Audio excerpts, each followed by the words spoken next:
Quisiera empezar a expandir un poco más lo que hablamos en el capítulo pasado con respecto a las Bene Gesserit, porque me interesa mucho llevarlas al plano de lo terrenal, mientras al mismo tiempo llevarlas al plano un poco de lo mágico que llega a tocar Herbert en los libros. En este sentido del plano de lo terrenal, me parece muy importante en esto de entender qué pasaría si un grupo de personas se empieza a entrenar psicológica y emocionalmente y en el lenguaje para poder producir un tono de voz que permita manipular al otro de la mejor manera posible o que el otro termine haciendo sin saber lo que tú quieres que haga, especialmente relacionándolo con todo el tema del gonjubar. Es decir, al final del día, el Gonjubar implica el poder pasar por la agonía sin perder el sentido del self. Y a veces, cuando nosotros nos encontramos en situaciones que están cargadas de mucha agonía, de mucho sufrimiento, tendemos o cuando la cosa es demasiado fuerte y no podemos ni siquiera creer que lo que nos está pasando es verdad, eso que pasa mucho con el trauma, ¿no? A veces cuando los traumas son muy fuertes o son hechos por otros humanos, hay una tendencia muy natural en la sociedad a pensar de que eso no es verdad, de que eso no es posible, de que no, ¿cómo es posible que a ti alguien te haya hecho eso? ¿Cómo es posible que tu mamá te haya hecho eso? ¿Cómo es posible que tu hermano, que tu primo, etcétera, etcétera, etcétera? No, siempre el trauma tiene un terreno que es tan oscuro que es muy difícil para la gente asimilar que eso que está pasando puede ser verdad. Y en ese misterio, la gente se inventa todo un poco de locuras para justificar el por qué pasan las cosas. Y en este mismo sentido, a mí me parece muy interesante que a las Bene Gesserit en el mundo de Doom se les conoce como las brujas, o esta palabra me gusta mucho más, que es la Sayadina, ¿no? Esta mujer es una Sayadina, es una mujer que tiene hábitos oscuros o cosas por el estilo. Porque pensando en las Bene Gesserit, me hizo recordar mucho. Yo cuando tenía cuando tú tenía entre 10 y 14 años, mi familia hizo un viaje a Las Vegas. Y en Las Vegas, en la calle, hay mucha gente intentando, y creo que todavía es así, intentando venderte cosas. Venderte fotos, venderte lugares, venderte clubs, venderte entradas a las discotecas, etcétera, etcétera, etcétera, etcétera. Y yo a pesar de que tenía como 10 14 años, yo era un chamo alto, muy, muy alto, y seguramente ya tenía algún tipo de sombra de barba. Yo siempre me he parecido mucho mayor de lo que en realidad soy. Y recuerdo que yo era un tipo que no tenía demasiado conocimiento del mundo en general, pero tampoco era un niño excesivamente ajeno a la realidad de la vida. Y recuerdo que un día estaba parado en la calle y se me acercó una mujer morena, oscura, oscura, oscura, con un cabello rulo bien, bien largo, mucho más bajita que yo, era como la mitad de mi tamaño, pero tenía unos senos muy, muy grandes y tenía un escote muy, muy grande. Y recuerdo que se me acercó muy, muy cerca, primera vez que se me acercaba a alguien rompiendo mi espacio personal de una manera así tan frontal, y empezó a mover su pelo con el dedo, me vio profundamente a los ojos, abrió ligeramente la boca, sacó la lengua y me empezó a decir unas cosas en inglés que yo ni idea de qué me estaba diciendo. En esa edad yo sabía algo de inglés, pero en ese momento yo quedé como el propio bobo. Y recuerdo que ella me decía y yo le decía como que sí, sí, sí. Y recuerdo que en ese momento apareció mi papá y que ¡ájala! Y me agarró y me sacó de ahí. Pero pensar mucho en estas técnicas de seducción de las Bene Gesserit me hizo pensar. ¿Qué hubiera pasado si más nadie hubiera estado ahí para mí? O si más nadie se hubiera dado cuenta de lo que estaba pasando, en el sentido de lo que hablábamos la vez pasada, creo, de que hay gente que es inmune a la voz, ¿no? Es decir, quizás yo hubiera seguido a esa mujer hasta quién sabe dónde, sin saber exactamente por qué la estaba siguiendo, de una mujer que se aprovechó de mi inocencia, probablemente en el área de la sexualidad o en el área de la seducción, y a través de un tono de voz, de una disposición corporal, básicamente ya me estaba llegando a convencer, hasta en otro idioma, de que yo hiciera lo que ella quería que ella hiciera. Y eso me puso a pensar mucho en las concepciones que tenemos en la antigüedad de lo que eran las brujas o de lo que eran las sayadinas, ¿no?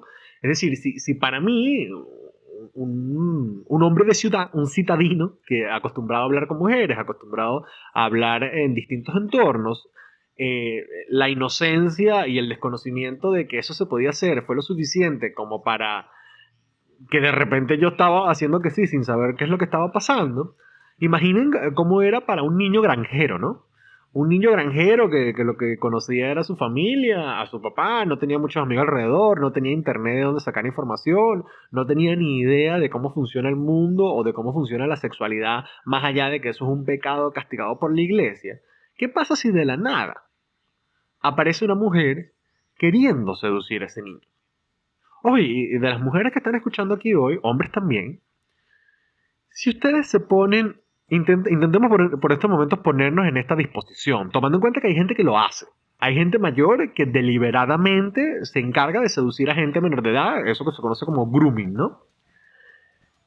¿Cómo se seduce a un niño en una granja que no sabe nada de la vida? ¿Qué se le tiene que mostrar? ¿Qué se le tiene que decir? ¿Con qué tono de voz se le tiene que seducir para que termine haciendo lo que tú quieres que haga? Y exactamente así desde el punto de vista de las estafas, ¿no? Es decir, cuando a uno le están vendiendo algo en una tienda, realmente uno no sabe qué es lo que está pasando hasta que ya te echaron la jodida. O hasta que ya te vacilaron, o hasta que ya te intentaron engañar. Generalmente suele ser de mucha ayuda, a veces cuando uno tiene mucha, o uno es muy inocente, o es muy nuevo comprando algo. Hablo de inocencia de la falta de experiencia, ¿no? Cuando uno va a comprar algo desconocido, se me vienen a la cabeza ejemplos de la gente que tiene su primer carro que le toca ir al mecánico, o la gente que primera vez que tiene un producto de cierta categoría y le dice, y lo lleva a arreglar y meses después se da cuenta que le estuvieron sacando plata todo el tiempo y él no sabía lo que estaba pasando. Fíjense que esos discursos realmente se tienen que mantener en un nivel en el cual la conversación sea o esté en una intención sin que la otra persona te revele nunca cuál es la intención que tiene contigo. Y eso a mí me parece que puede ser una herramienta muy peligrosa que en la actualidad se usa, indiscutiblemente la gente la usa, es decir, en Venezuela suele ser un país plagado de relaciones entre personas mayores de edad con personas menores de edad. Eso es algo que suele ser bastante común. Diría que probablemente sea un fenómeno latinoamericano que podemos ver en la novela de Gabriel García Márquez, Memorias de mis putas tristes, ¿no? Esta idea del siglo XX de los tipos mayores de edad que buscaban juventud al juntarse o arremangarse con personas que son menores de edad. Definitivamente, el pensar que eso no existe es una inocencia. O el pensar de que alguien no pudiera agarrar eso como un instrumento para hacer daño o para controlar al otro sería algo completamente inocente. Pero aún así, para seguir trayendo a las Bene Gesserit al terreno de lo terrenal, yo me atrevería a decir, y esto es algo que Herbert menciona que las Bene Gesserit hacen en el libro, es todas estas cargas inconscientes o culpas sin sentidos de las cuales nosotros podemos cargar a otra persona para que la otra persona tenga una vida mucho más afectada y sea mucho menos eficiente de lo que en realidad es. Es decir, véanlo de esta manera. Si ustedes los invitan a un sitio, puede ser que los inviten como amigos o los inviten como adversarios, pero los invitan a un sitio. Y ustedes llegan criticando todos los muebles. Es decir, ustedes llegan a la casa ajena. Y ustedes dicen, uy, pero este mueble es como de mal gusto, ¿no? No sabía que seguían haciendo los muebles en esta tela. Y ven una pintura en una pared y dicen, oye, de verdad que a mí me sorprende a veces que la gente que no sabe nada de pintura compre cuadros simplemente porque les parezcan bonitos. O ustedes están acompañados y se hablan en voz alta sabiendo que otra persona los está escuchando y hacen referencias a un secreto, a algo que nada más ustedes dos saben que están pasando, ¿no? Una burla en segundo plano, un tonito, una cosa. Fíjense cuántas cargas inconscientes le podemos dar al otro sin que el otro se dé cuenta de lo que está pasando. Ojo, y algunos, mientras yo estoy diciendo esto, estoy seguro que se le habrán ocurrido millones de ejemplos en la cabeza de ustedes se mudaron solos, invitaron a su familia para la casa, a su mamá, a su suegra, a ese amigo que siempre ha sido su amigo de toda la vida, pero que realmente siempre les cuesta saber qué clase de amistad tienen, y ese amigo llega a la casa criticando todo. Oye, ¿por qué esto es así? Ah, mira qué tal. Oye, y de verdad que esto es súper de mal gusto, ¿no? Porque, y esto cuando te alquilaron el apartamento te pintaron esta pared de amarillo tan horrible. Y uno les dice, no, ese amarillo lo pinté yo. Ah, y van y le dice al otro, al con el que vino, viste, yo te dije. Y uno pregunta, ¿qué pasó? Y no te dicen nada. El resto de los días, ustedes no tienen todas unas cargas y unas culpas con respecto a que están haciendo mal las cosas que no saben exactamente de dónde vienen.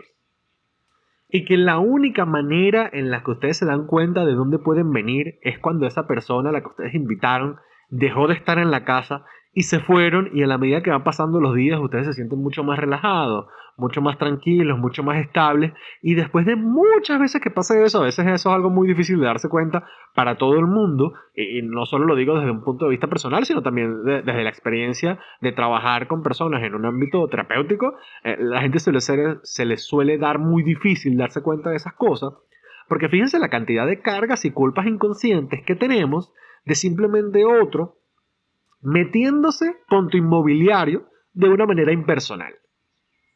¿Cómo eso podría llegar a afectar tu desempeño en el día a día? Es decir, ¿qué pasa si eso ya no es el comentario de pasada o el ejemplo cómico de cuando tu familia te va a visitar a la casa, sino es algo que tú practicas y llevas años de tu vida practicando deliberadamente para afectar al otro, y que cuando el otro vaya a discutir, vaya a hablar o vaya a hacer cualquier cosa, no esté en la capacidad óptima de su desempeño? Y esto es una idea con la cual se puede jugar hasta con el tema de los horarios, ¿no? Generalmente uno está en su máximo desempeño en los momentos o en los días en los cuales uno durmió bien y ya tiene más o menos un rato despierto. Suele tener mejor desempeño cuando uno durmió bien y tiene muchas horas despiertos, a que si uno no tuvo una buena noche de sueño y uno está recién levantado.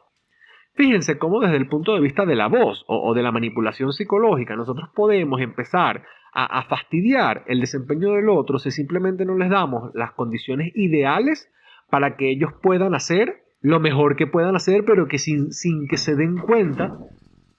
Uy, se acaba de montar una guacharaca en el techo. Sin que se den cuenta de dónde está viniendo esa carga emocional que tiene. Y tomen en cuenta que las Bene Gesserit son unas tipas que dentro de esta inteligencia de manipular al otro para que tome el control, siempre están en esta dinámica materna entre yo soy tu madre y te protejo y te cuido, es decir, soy como una sacerdotisa, como una monja que te cuido y te protejo, pero que también te aprieto para que puedas hacer lo que tengas que hacer.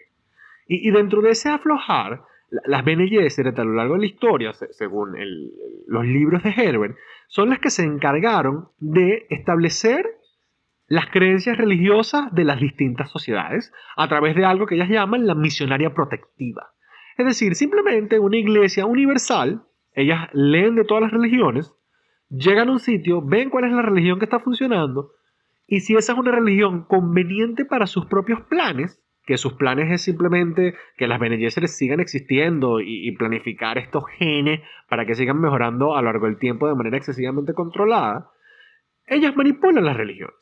Y eso a mí me llevó a toda una serie de pensamientos bien divertidos con respecto a qué pasaría si, o cómo sería, mejor dicho, las misas de las Bene Gesserit si utilizamos toda la tecnología que tenemos a nuestra disposición para hacer la mejor misa posible sin admitir nunca que lo estás haciendo, es decir, sin revelar nunca tu intención.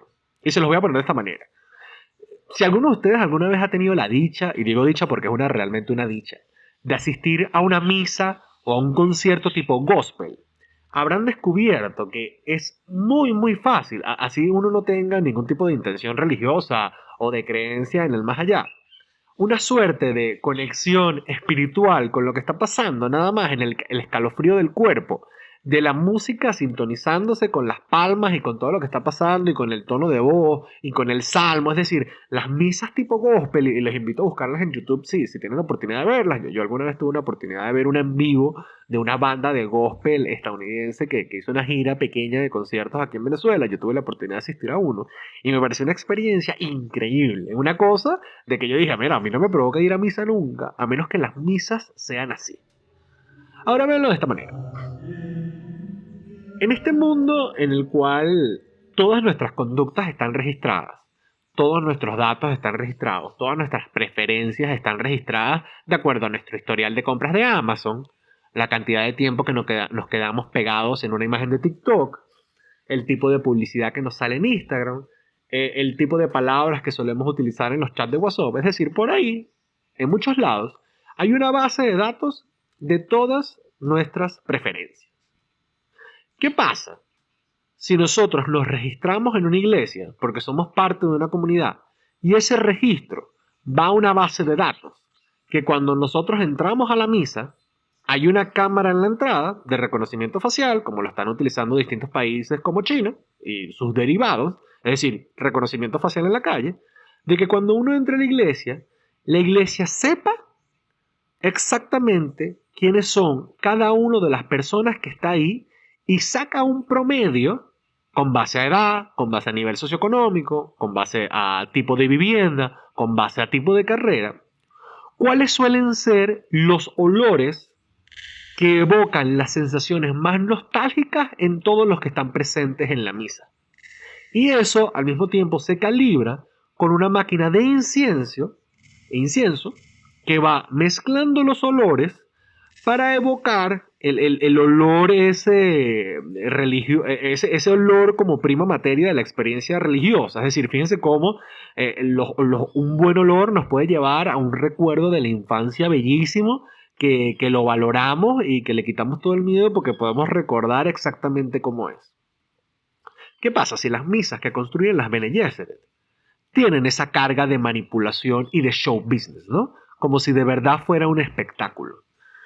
Que el nivel de las luces, que el tono del incienso, que el volumen de la música, que el tipo de oraciones que se dicen en la misa están adecuadas específicamente al tipo de público que está yendo para garantizar científicamente la mayor probabilidad de tener una experiencia religiosa.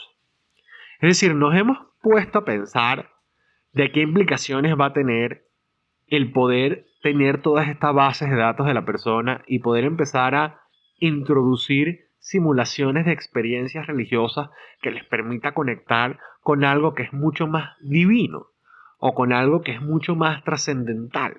Así a mí me gusta pensar a las Bene Gesserit, como unas tipas que no tienen los límites morales para convertir lo religioso en simplemente un filtro de energía de las masas a través de generar iglesias alternativas, tecnológicas, probadas científicamente, que garanticen la mejor experiencia religiosa posible. Esos eran unos detalles que quería mencionar en la parte de lo terrenal con respecto a los Bene Gesserit, sobre todo porque, y siento que he hablado mucho sobre la flexibilidad moral, es decir, de dónde viene, o según Herbert, dónde está la principal fuerza que tienen las Bene Gesserit para alcanzar todas estas cosas. Básicamente, todas las madres reverendas de las Bene Gesserit, todas las Reverend Mothers, son adictas a la droga especia, a la especia.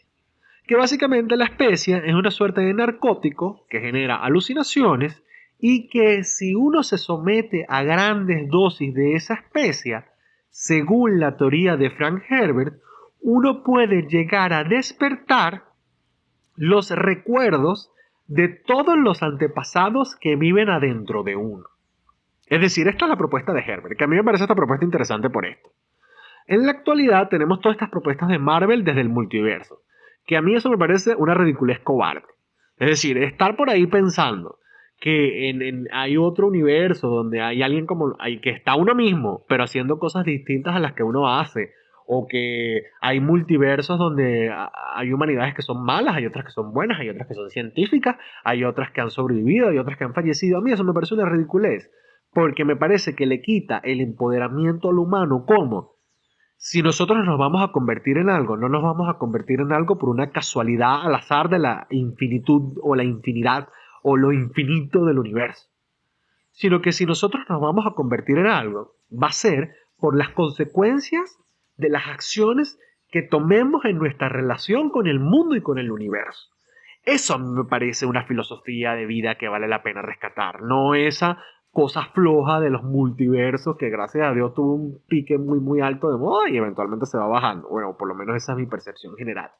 Sino lo que plantea Herbert es que en el caso más mágico, en el caso de que descubramos una droga o de que descubramos desde el punto de vista de la epigenética que se puedan activar los genes de nuestros antepasados que viven adentro de nosotros, eso hace que las Bene Gesserit se someten a su propio conyugar. ¿Cuál es el conyugar de ellas? Métese droga pareja pero droga pareja. Y después tolerar el dolor y la agonía de la abstinencia de esa droga.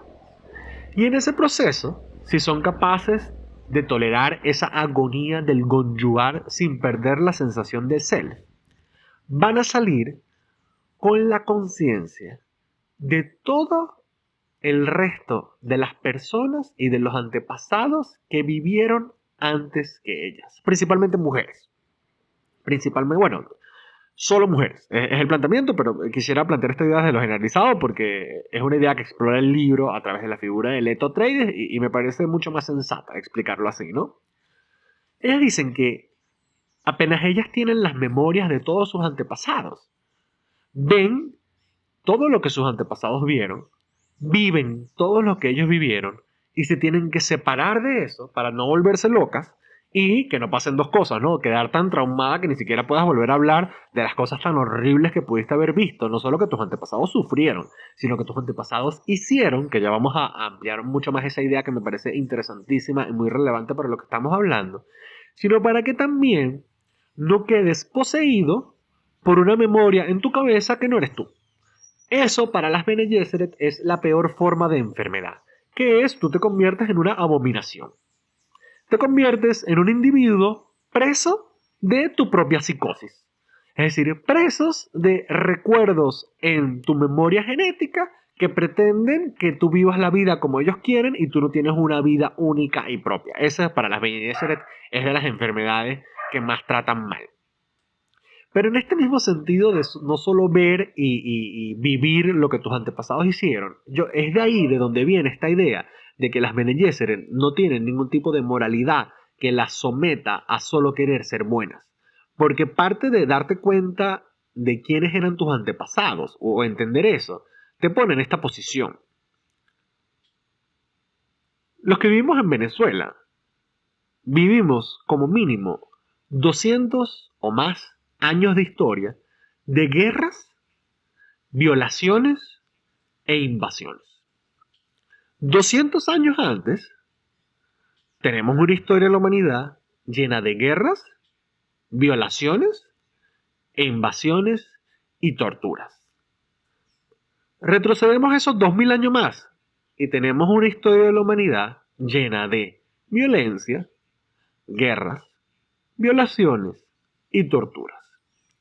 Si ustedes algún día se encuentran en su casa y creen inocentemente que ustedes solo son buenos siempre y que ustedes solo son un ser humano excesivamente bueno, tomen en cuenta que muy probablemente alguno de sus antepasados fue víctima de una violación en una invasión de una guerra.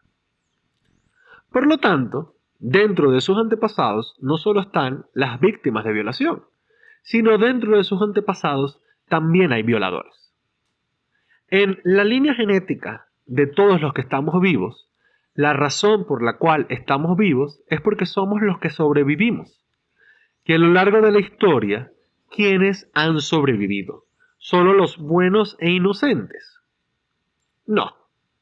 A lo largo de la historia, gran parte de la humanidad ha sobrevivido porque ha sido violenta y porque ha sido excesivamente perversa.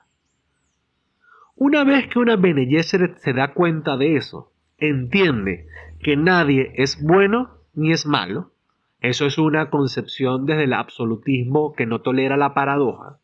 Y algo más fuerte que eso, entender de que si vamos a sobrevivir como humanidad, tenemos que balancear genéticamente nuestro lado bueno con nuestro lado malo. Es decir, las personas que solo tienen cosas buenas no llegan a nada porque no tienen la suficiente garra, la suficiente malicia para hacer lo que tienen que hacer, así eso implica hacerles daños al otro. Es decir, usted quiere ser un empresario arrechísimo, usted quiere ser un empresario millonario, usted va a tener que tolerar dejar a la competencia pobre. Usted quiere ser un atleta increíble, quiere romper retos mundiales, usted tiene que tolerar hacer que los demás pierdan siempre.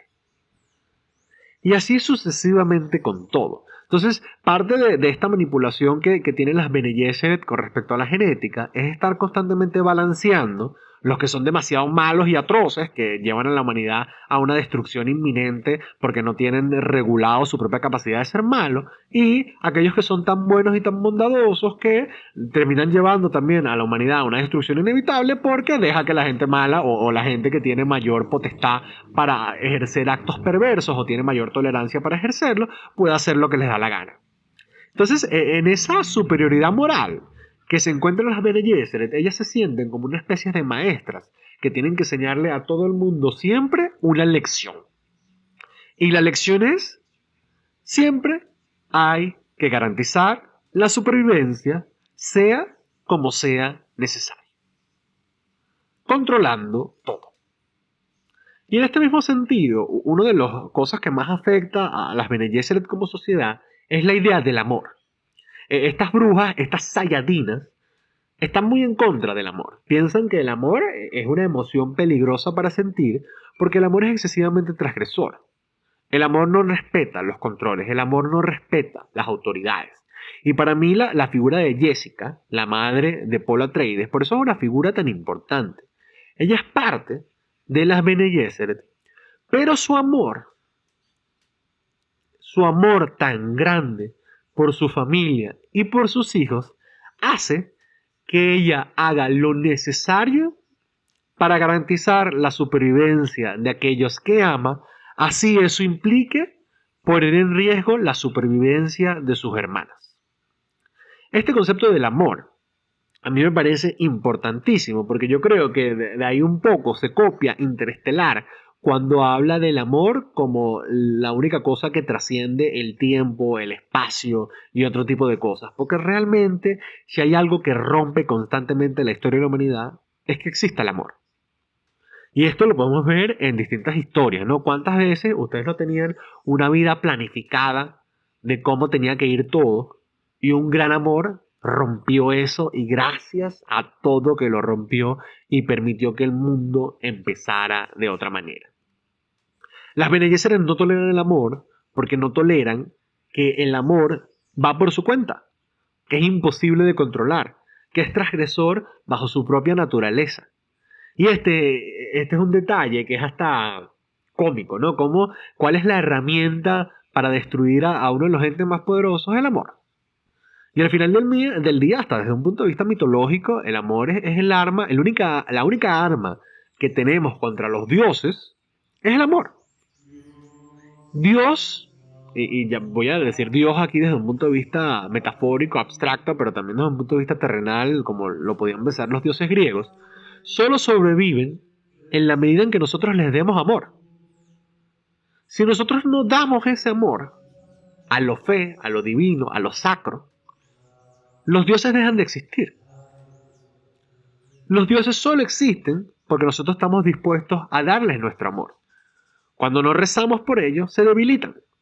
Es decir, el amor es un arma extremadamente fuerte que rompe con todos los sistemas y nos quita esta sensación de control que en realidad no existe, que esta es una idea con la que juega mucho Frank Herbert, la idea entre la historia oral y la historia escrita. La historia escrita como esta historia controlada, planificada para que las cosas salgan de cierta manera, y la historia oral como esta historia espontánea que se empieza a creer y que se empieza a transmitir oralmente, palabra por palabra o con sus pequeñas modificaciones, pero que la idea central sigue estando. Eso lo podemos ver un poco en el imaginario venezolano, es decir, la idea de la sayona, de la llorona, del silbón, que todos son criaturas del imaginario venezolano. Esa vaina no está escrita en ningún lado.